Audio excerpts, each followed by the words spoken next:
Find your voice, we rise and create. Step into All the right. sound, together we grow. Welcome back to episode 2, the basics.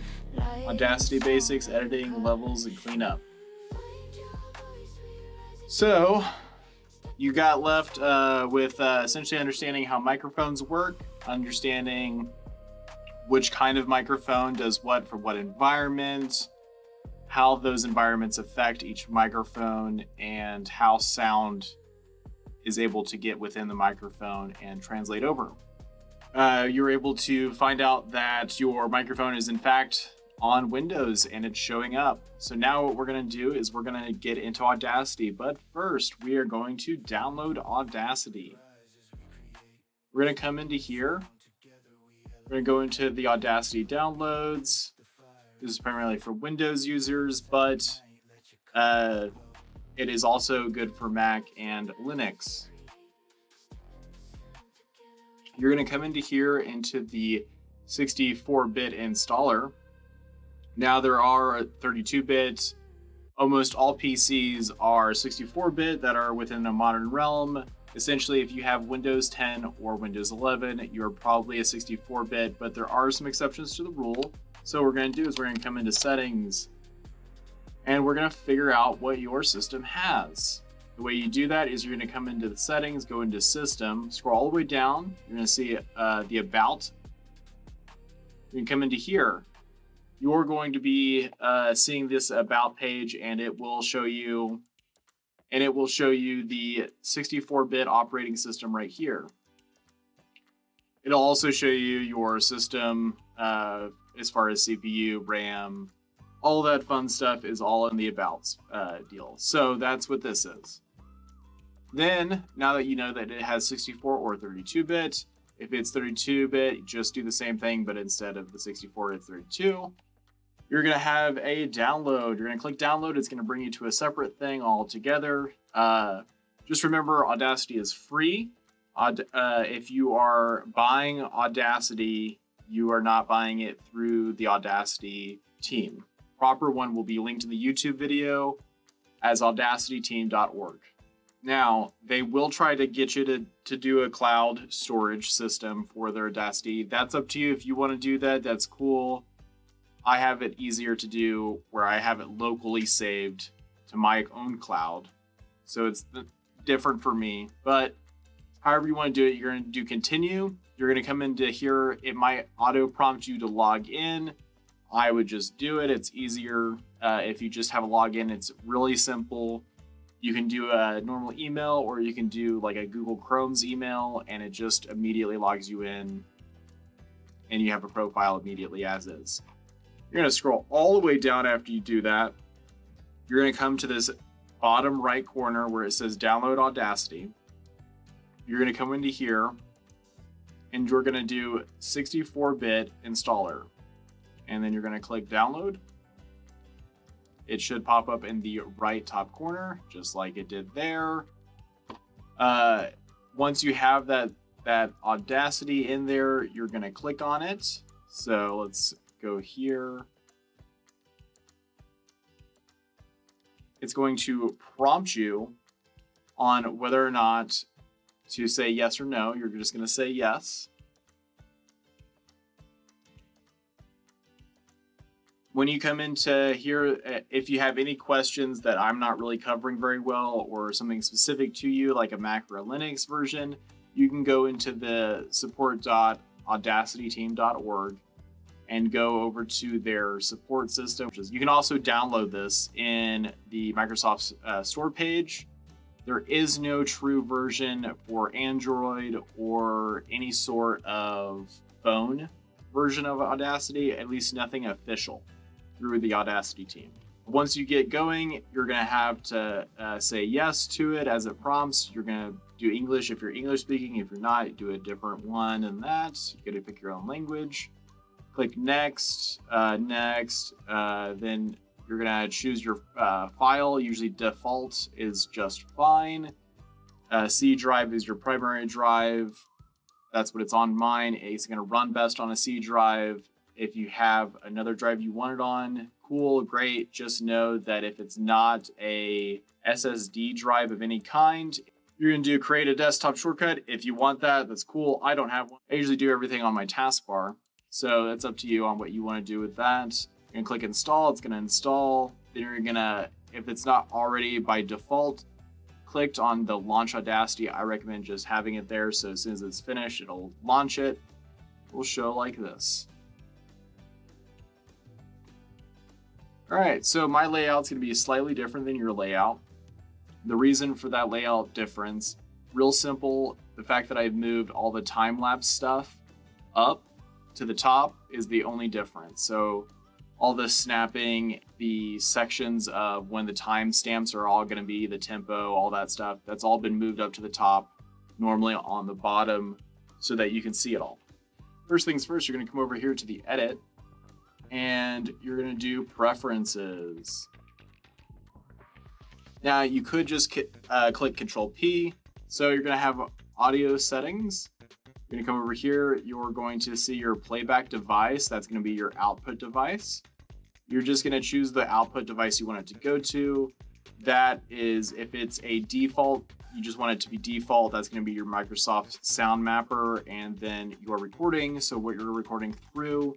The input itself is going to be where you want the input to go to, such as a mixer or something that you might have differently. You can also choose that. So then you'll have channels for voice actors. I would encourage maintaining any sort of recordings on a mono channel.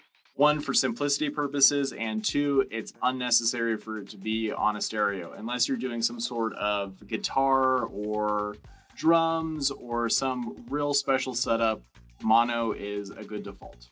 Then you're going to have your project sample rate. Project sample rate at 441 hertz is essentially standard across the board. It's what the RSS feed, which is essentially where all podcasts exist on. The RSS feed standard upload is 441. You can do a higher rate, but there's a limit on how much data you can transfer over, so it just depends on the length. But 441 is a good standard rate. Then you're going to have your default 32-bit float. Perfect. That's great. This is where you want it to be. The default settings are fantastic in Audacity. I encourage sticking with it unless such as a producer or whoever you're giving the files to is asking for a higher sample rate for your project. But just note that it is going to have a worse quality to it if you're recording at a low quality and you try to export it at a higher quality than what you've recorded it as. So just kind of know that going into it. All right, so once that's all looks good, we're going to see if this works. Best way to immediately do that is you're going to come over here to the record meter. It's going to be that little microphone. You're going to click on it with your left click. You're going to enable silent monitoring. So right now you're seeing that I'm currently being monitored through my monitor. When it says left to right, what that essentially is it's only monitoring the mono. So it's going to take it from one side or the other, or it's going to combine it depending on your microphones and your setup in general. For recording, it's going to be just R. And then if you want to do your recordings and then have an additional line after that, so like let's say we do this and we just start recording with R, you can also click the red button up there for recording as well, if that's what you want to do it as. And if you want to stop it, you can just press stop. If you are like, all right, I like that, I'm gonna want to record it, but I don't want to do it on the same line, you can just do Shift R and we just start recording with R. This is what's going to happen. It's going to have this issue here where it is on top of this other one, right? So that's not helpful. But if, let's say you're right here and you're like, I want to do recording now, and you click record, it's just going to start on the end of your last recording, regardless of where your mouse or where you've clicked last. You're going to stop that. What we're going to do is we're actually going to change this. Pull that down just like so. So bottom, and then you can, with your left button, click and hold and pull that down. As you can see, I have some static on my end. I will show you this by looping it. This is a great way to if you're doing your voice acting and you're like, does this sound good, or does this spot of the voice recording sound good? And what you're going to do is you're going to hold down, you're going to drag on this timeline, and then that's going to give you this loop. Now with that loop, you can start it over here, and then it'll capture it and it'll loop it over here. If you start over here, it'll just end. There. But as you can see right now, you can hear that static. And if you can't hear it really well, you can at least see it on this playback level. However, to undo anything, and what I just did is I clicked on that and I deleted it with the delete button on my computer. I'm going to come over here and I'm going to right click on this loop and I'm going to clear the loop. So now we don't have that to interfere with anything. Here's the problem. I'm going to highlight this. I'm going to then come over to my noise removal and repair. I'm going to go down to noise reduction. I'm going to grab a profile. A profile is simply whatever section of the thing that you're highlighting, that's your profile. And that's going to give the computer a reference point to what you want to get rid of. For the moment, just know that the section that you highlight is what you are getting rid of.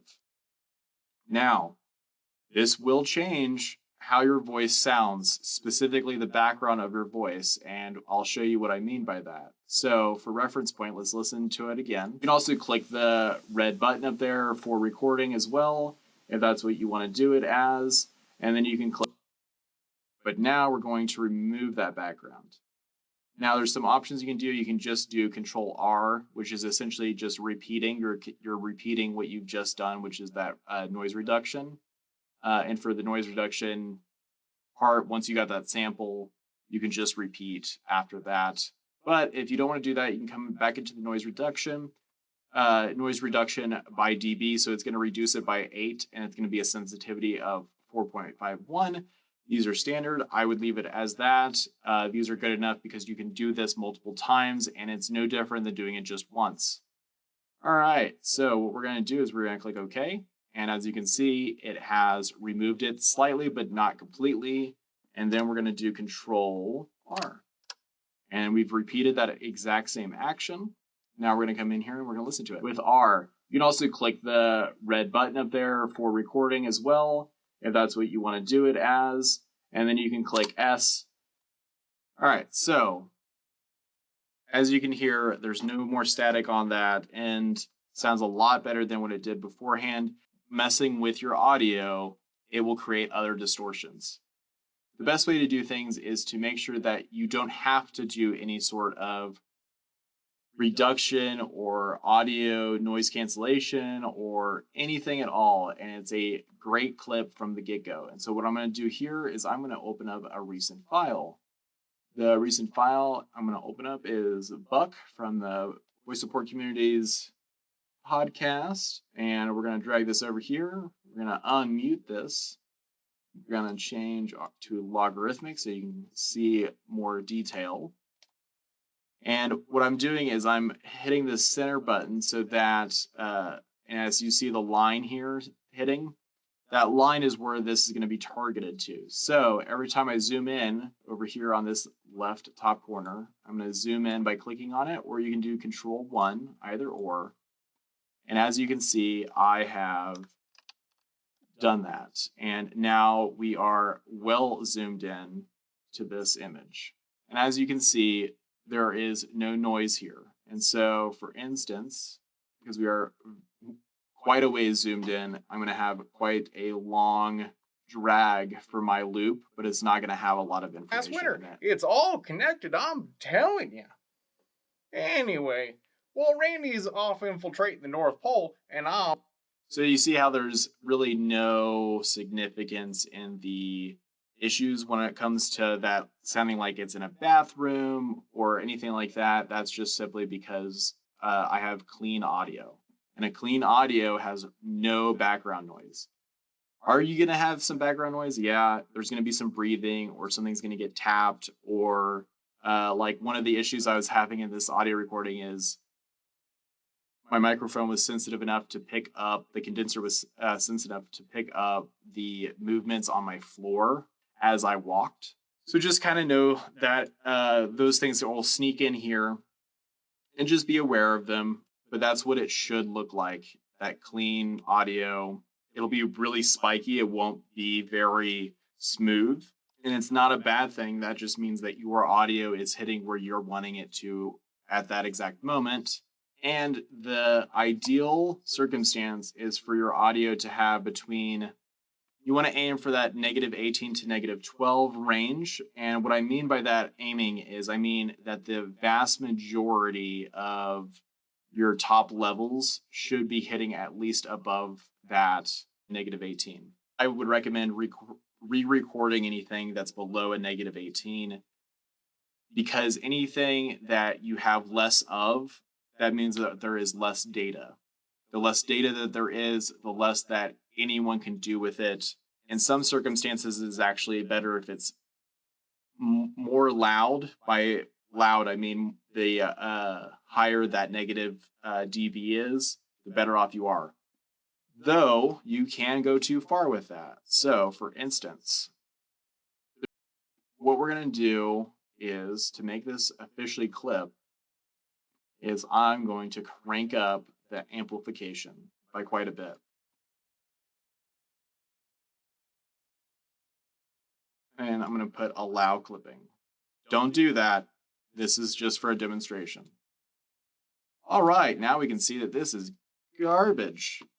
And you can also see that all of a sudden that noise returned back. And that's because it was still there the whole time. It just happened to not exist because it was at such a low dB that you couldn't see it in there. You'd have had to have zoomed in quite a bit. Now we're going to listen to it. It's going to sound like garbage, so just be aware. This, and you just start recording with R. You can also click the... But do you kind of hear where it's just like cutting off and it's just so overly loud that it's ridiculous? The only way to make that better in the circumstance is to reduce it back down. So if we come into here, obviously I could just, because I've done this to the actual recording, I could just undo it. So I'm going to come over here and I'm going to come over to compressor, and I'm going to come over to one of the presets. Here's a preset. Here's what I'm going to do. As you can still see, it still clips, but it's not as bad. So what I'm going to do is I'm going to grab this. I'm going to tug on that so it doesn't clip anymore.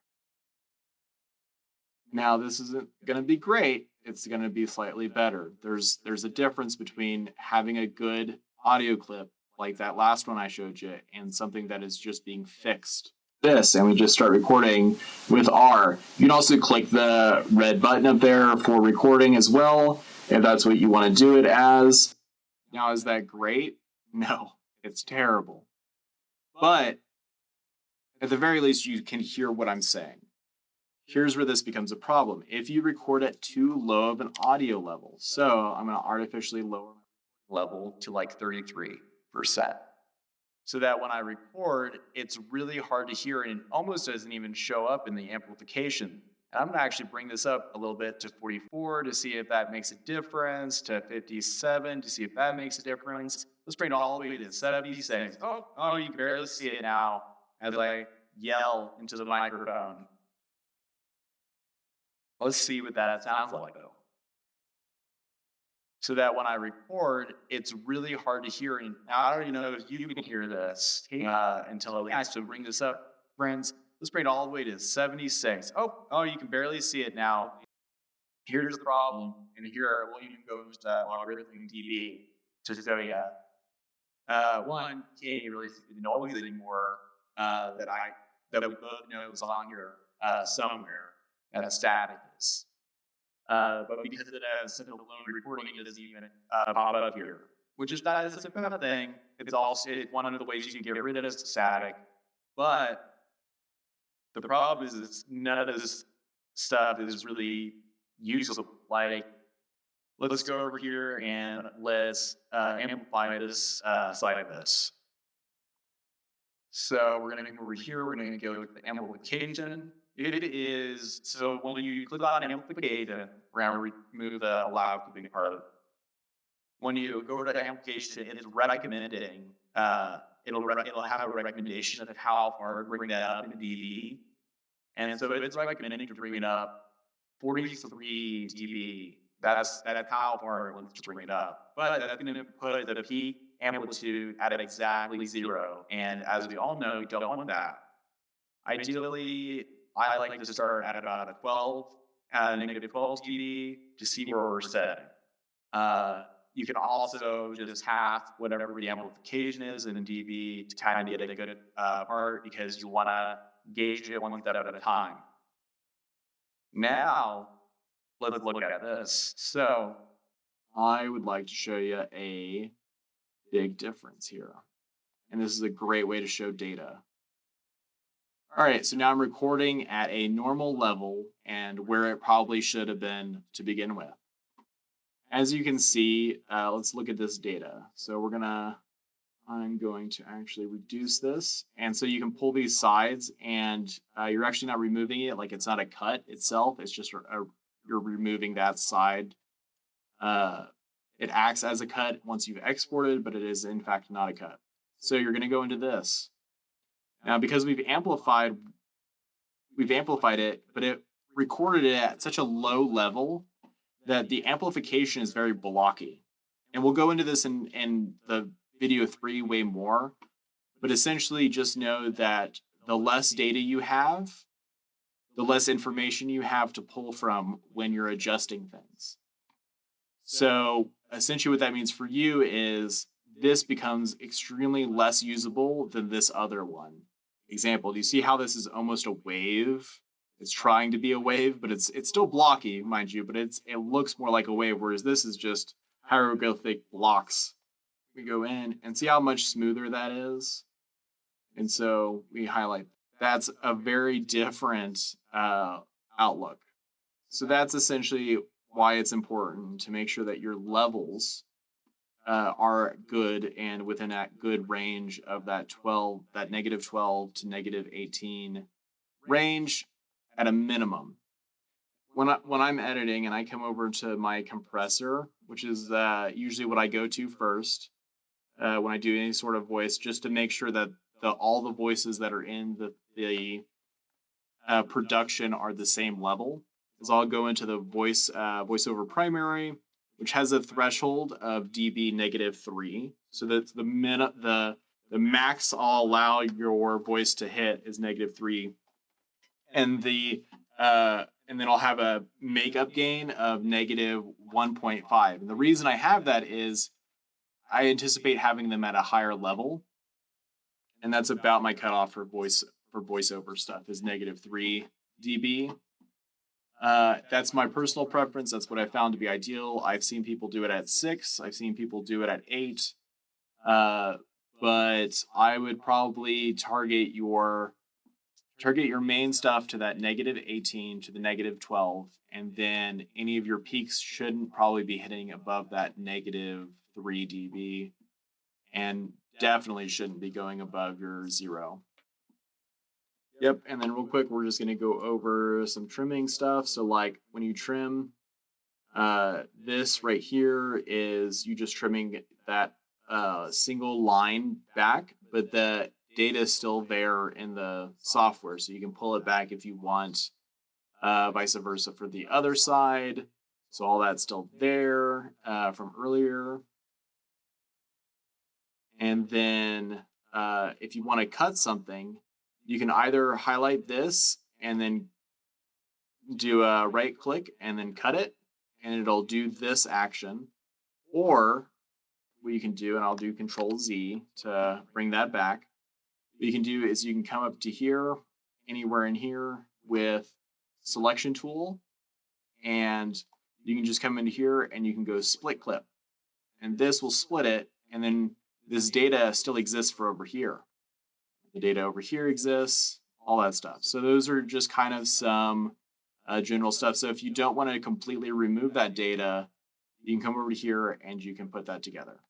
That's a good way of doing things. That way, if you want that data back, you can always come back in here and grab that for whatever reason. And then if you want to rejoin those clips, you just rejoin it. Now, mind you, once you rejoin the clip, there's no way to get that data that was there. And for some reason, while you're moving stuff around, it won't let you go in a specific spot that you're wanting it to. The thing is you probably have snap, which is right here. That's probably on. And if you see this snap like that, the reason it won't butt up right against it is because you have the 1/8 on. You can come over to here and you can select whatever you would like. So this will go to each bar, which is pretty extreme, right? And then, but you can also go over to 1 and 1/20th, which has that smaller variant, but it's still the snapping, so it's not fluid like this is. Now that yellow that's showing up, that's gonna dictate that is in fact absolutely aligned with that other clip, and that is a good way to know that. You're ready to give this track over to the producer or whomever your go-between is to give this audio to someone. So you're gonna come up to here and you're gonna click on File. You're gonna go over to the export audio, and you're gonna export it. You can name this anything you want. Any other name. This is me.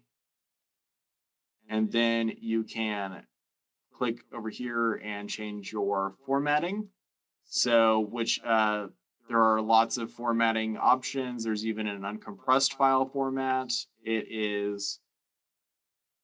This is something that whoever you're doing the voice for, if they're not requesting a specific format, I would recommend going with either the WAV format or your MP3 file format. And the only reason is the WAV format is for Microsoft. And so it works with almost all Microsoft users, and then your MP3 file essentially works across everything. Those would probably be a good default. If they're asking for something else format-wise, then you can do that. If you don't have that format that they're asking for, just mention that, and then just tell them, hey, here's the formats that I have.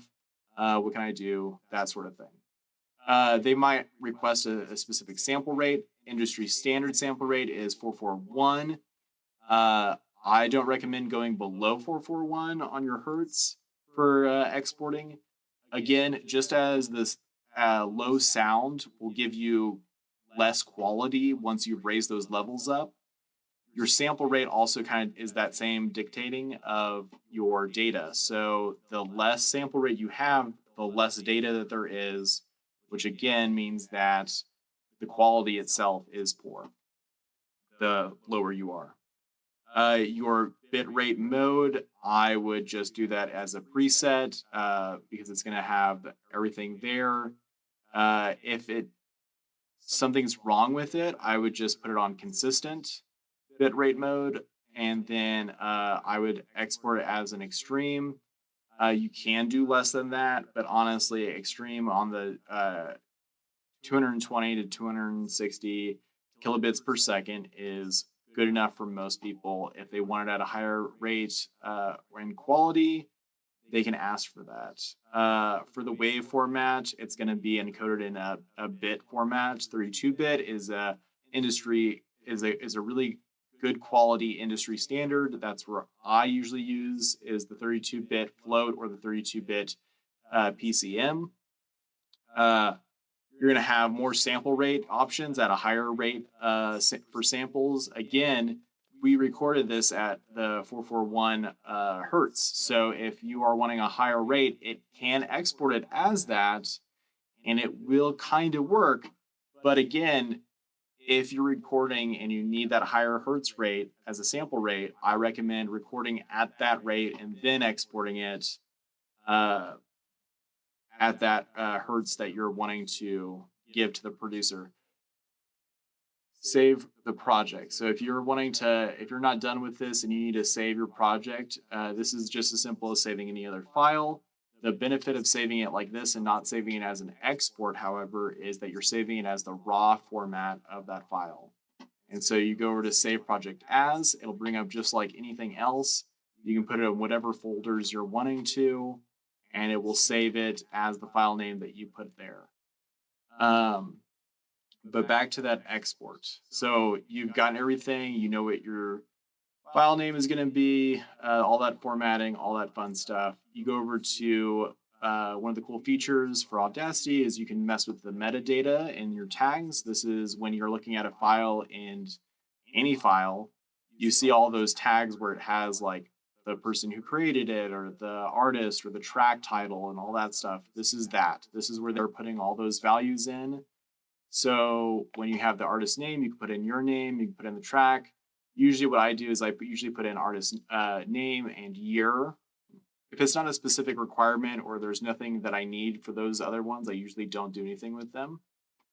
But that's a benefit of Audacity is you can mess with that metadata. Then you're going to click the export button and it will go to that folder. This will close out after you've clicked it. After you've clicked export, it will auto close and then you'll still be on this screen. If you've saved it, great. Then you can just click on the exit and you're done. All right, so now that you have installed Audacity, you've set up your mic, you've got the levels, you understand how to monitor all that. The recording audio is clean, hopefully. And if it's not, there's some basic fixes that we kind of went over. Again, though, make sure the audio is clean. That's your best bet. However, in video 3, we're going to go over some more advanced spectral editing, some of that multi-track mixing and complexities of that. We're going to do some deep dive on noise reduction, EQ, compression, noise gating, all that stuff. When and when not to do that in video 3 is what's going to be there. So if you do have a bunch of noise or you're having problems finding why there is noise or what kind of noise you have, that'll be in video 3. So I will see you in video 3. This has been the basics on Audacity Basics, editing, level, and cleanup. See you there. Find your voice, we rise as we create. Step in the sun.